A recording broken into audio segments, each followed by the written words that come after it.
What is up, my fellow Dashers and future Dashers? The one and only Mad Dasher here, and today we're talking about how much money I made in the month of March. Now, I know most of you are just interested in the brass tacks, the dollar amount, but before we can talk about the dollar amount, there are a couple things to consider when we talk about how much money I made. Firstly, and this is the most important thing of this whole discussion, is the fact that I do not Doordash full time. This is a side hustle for me. Full disclaimer, I have a full-time job that I consider pays very well. But in this economy, Biden says otherwise. The economy is growing. It's growing. Jobs, income, across the board. And says that it doesn't pay well. So I want to save for a house, so I got a side hustle to help me do that. Now, I'm taking 100% of this money that I'm making from the side hustle and putting it into Bitcoin and other investments until I have enough to buy a house. If I worked full-time as a Doordasher, I would not be able to do this. I'm only able to do this because I have another job that pays all of my bills. So that out of the way, that will explain some of the reasons why I'm able to save all the money that I can. Now, some of the things that we should talk about is that the money you make on Doordash isn't 100% of the money that you're going to be taking home. Now, obviously, there's taxes. In my situation, the taxes are added on to my day job, and at the end of the year, I'm going to pay whatever taxes I owe for that bracket. So let's just say, hypothetically, I make $50,000 at my day job, and then I make $20,000 on Doordash. That means I'd be paying for $70,000 in taxes at the end of the year. If this was my only job, I'd be paying 100% of the taxes on whatever I make in Doordash. So if I was full-time Doordash and I made $50,000, I'd be paying taxes on $50,000. But Doordash doesn't take out the taxes as you work. My day job takes taxes out as I work. So at the end of the year, it's really not going to be that bad with deductions, which we'll talk about in a second. But if I did this as a full-time job, I would need to save money throughout the year because I'd owe money at the end of the year. Now, when you're doing this job, make sure that your tax person, whoever it may be, H&R Block, or if you have a tax person specifically to you, you want to deduct everything, anything that you use on this trip. So any oil changes that you had, the tires that you replaced, the brakes that you replaced, the gas that you did, that you used. Anything is a deduction because you're using it towards your job. Now, that being said, also, it's important to note that things are going to happen. I have already replaced 4 tires and I've already replaced all of my brakes. Now, I needed these replaced before I started door dashing anyway, but the whole point is that these things are gonna have to be replaced faster because you're driving your car more than normal. Now, for me, it's not a big deal because, again, like I said, I have a day job that pays all of my bills. So when this happened, I actually just used the money that I got from Doordash to replace my brakes and replace my tires. Now, obviously, I want to be putting money away towards a house, but at the same time, as things pop up, I'm going to have to pay for repairs, oil changes, etc. So I'm taking that money out from Doordash, and we'll go over that in a minute. So, in general, my recommendation for this is make sure to have several revenue streams. If this is your only source of revenue, it's going to be hard for you to manage your money because, like I said, you have to be putting money aside the whole time for taxes at the end of the year, and you want to be putting money aside the entire time for when you're going to need to replace your tires, replace your brakes, replace any kind of accident that happened. Anything that pops up, you're going to have money on the side. You cannot just spend money the whole time. You're going to have to put money aside while you're doing this. So let's get down to how much I made. I wrote it down in this little paper so that, because I use my phone as my recorder. So the month, and I'll post it right here too, how much I made for each month. Now, given this is a side hustle, I take a couple days off to do the gym, and I also don't work every single hour of every weekend. I do work a lot of the weekend though. Sometimes I'll do 12, 13, 14-hour shifts. Week 1, 559.26, and I spent 25 hours doing that. This is dashing hours. This is not active hours. Anyone that tries to say, oh, I made this amount of money and only had this amount of active hours, that's a BS statement. You should be recording the second you sign in to Dash, but to the second you end your Dash. That's when you're working. If you had a regular job and you signed in, you're signed in to work. It's not like, oh, I'm signed in and then I'm only counting the times where I ring out a customer. No. You're counting the whole time that you're standing in that store. The same way that I'm counting every hour I'm in my car driving around or waiting for an order. It's not active time. That's Doordash's way of trying to make it seem like it's a lot better than it is. Don't look at active time, look at dash time. Week 2, 499.60, I spent 21 hours. Week 3, 634.65, I spent 29 hours. And week 4, 515.51, I spent 23 hours.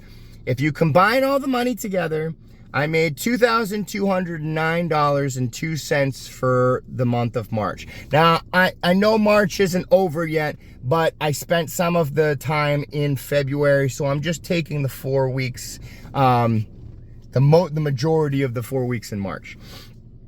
If you add up all the dash time that I spent, it was 98 hours. If you divide 2,209.02 divided by 98 hours, you get an average of $22.54 an hour. Now, that ain't bad. In all honesty, considering that I'm a YouTuber right now, or at least trying to become a YouTuber, you know what I mean?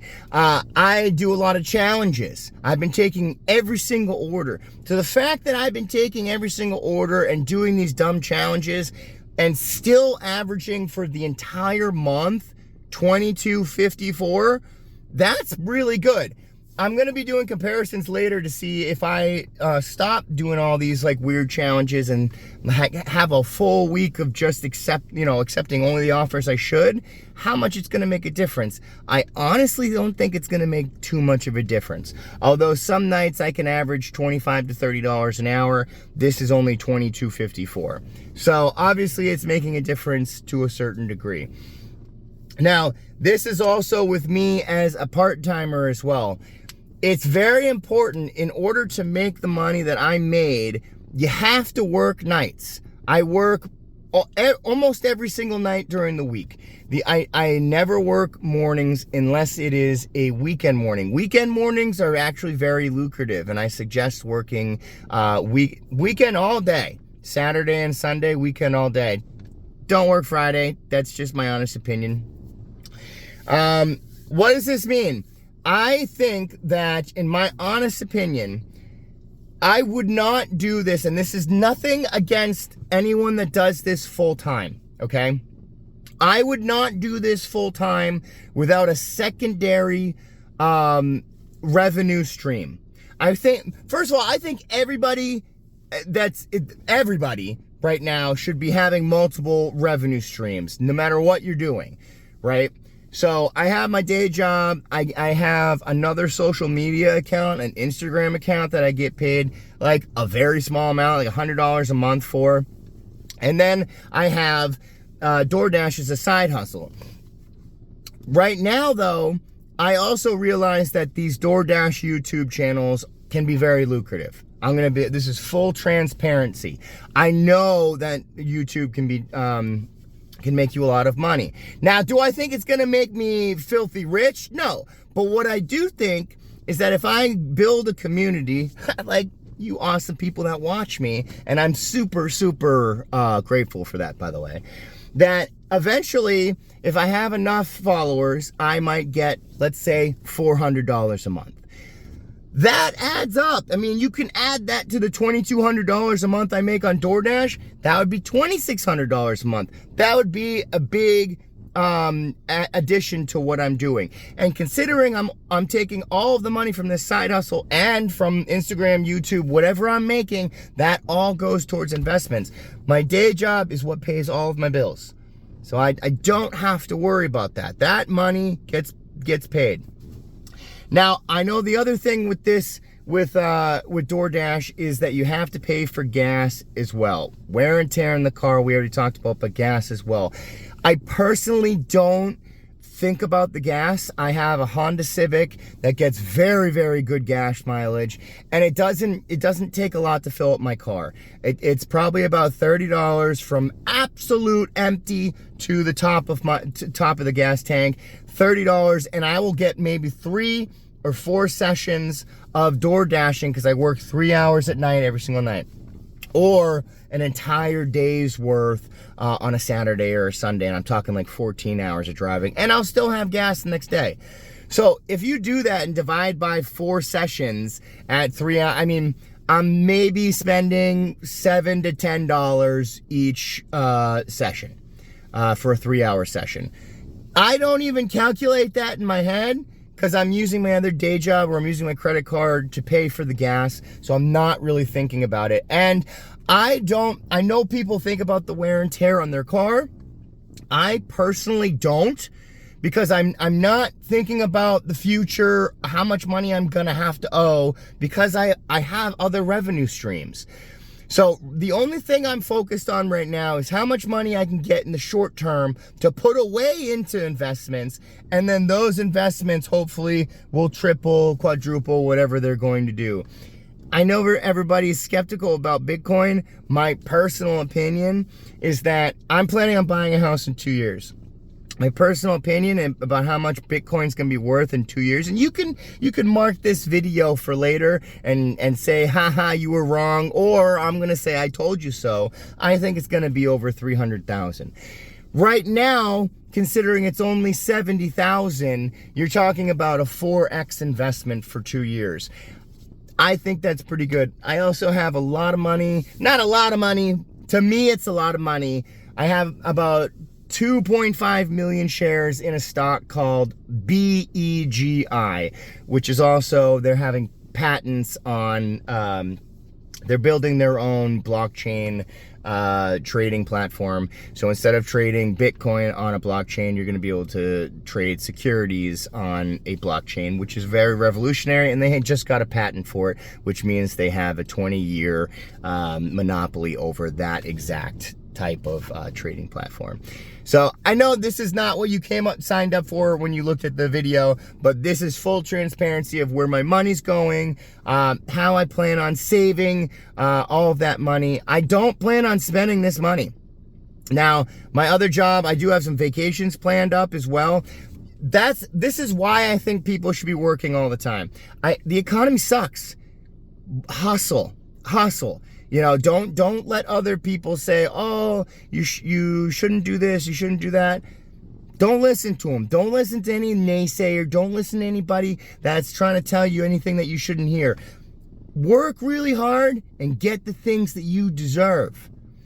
Listen, if you made it all the way to the end of this video, man, do I appreciate you greatly. If you haven't already, hit that mother truck and subscribe button. I'm going to be doing these how much did I make videos every single month, and I'm going to be very open with you on how much I have in my investments. Currently, I have $2,700 in Bitcoin, and that was because I had to spend money on 4 tires and 4 set of brakes, and so I would have had $4,400. But I had to use some money for repairing my car, so we're at $2,700 instead. I appreciate you so much. I hope you have a fantastic rest of your day and finish up the month very profitable. I'll see you tomorrow.